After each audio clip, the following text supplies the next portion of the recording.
মানুষের চাপটা বাড়তেছে না। ওই শালা, এটা কি রে? রকেট গেল নাকি? হালার পড়ছে একদম যেটা মনে করছিলাম। হালার পালা, এটা বুঝছস এমন একটা রাস্তা তুই চাইলেই ওভারটেক করতে পারবি না। এই রাস্তায় হইতেছে টেসলার রাজত্ব, বুঝছস? এরা এত ডেসপারেট, খেয়াল করবি খালি সামনের গাড়িগুলো কেমনে চালায়। আর উল্টা দিক থেকে আসবো, কোনো ব্রেক ট্রেক কিছু করব না।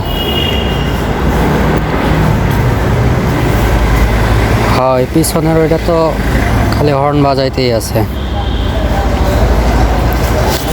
কিছু ড্রাইভার আছে তোর ওভারটেক সহ্য করতে পারে না। বাইক, প্রাইভেট কার সব কিছুতেই এমন আছে। এরা হইতেছে সামনে যাইতে পারুক আর না পারুক, একটা নির্দিষ্ট ইন্টারভাল পর পর হর্ন বাজাইতে থাকবো, তারা ডিস্টার্ব করতে থাকবো। তাই মনোযোগ দেওয়ার দরকার নেই। দেখ সামনে অফ রোড টেসলাটা দেখ, স্পেয়ার চাকা রাখছে, অফ রোডিং করে। কখন কী হয় কওয়া যায় না। তো এই ব্রিজটা একটা জোস ব্রিজ। তো নিজেরা কন্ট্রোল করে, দুই পাশে গাড়ি দাঁড়ায়, বেশ সুন্দর, ভালোই।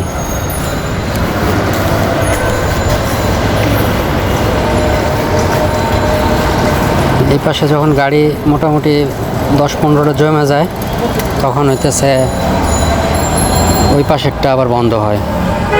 মানে এটা ড্রাইভাররা নিজেরাই করছে সিস্টেমটা, ভালোই। দেখ খালি রাস্তায় উল্টা মেরে দিছে। এই খালি রাস্তাগুলোয় কিন্তু বেশি অ্যাক্সিডেন্ট হয়।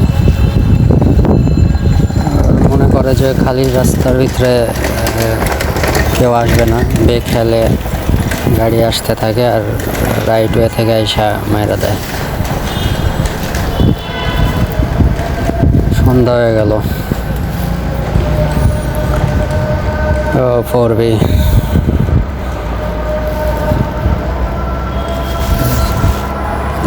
পুরা মেলা বসে গেছে এদিকে, প্রচুর মানুষ। মানুষের চাপটা বাড়তেছে না। ওই শালা, এটা কি রে? রকেট গেল নাকি? হালার পড়ছে একদম যেটা মনে করছিলাম। হালার পালা,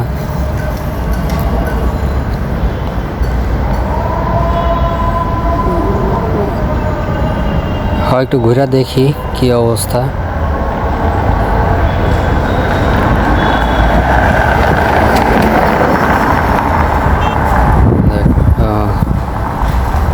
বুঝছস, এটা ওর বাইক না, মনে হয় কেবলই চালানো শিখছে। এই যে এতক্ষণে টের পাইছে ওরা, দৌড়ে আইছে যার বাইক সে মনে হয় এই জায়গা আছে।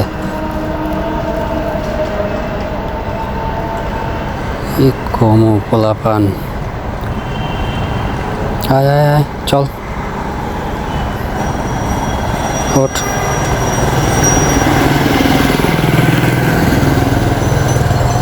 তেলা পোকা, কিচ্ছু হয় নাই।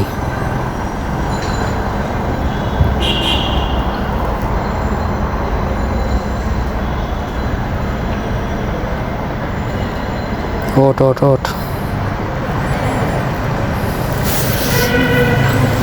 এগুলার জন্য অন্য মানুষের সমস্যা হয়। এই বাইরেই মাইরা দিছিল পিছন দিয়ে, প্রায় বলদায় ব্রেক না করে ভালোই করছে, হালায় না ডিগবাজি খাইতো।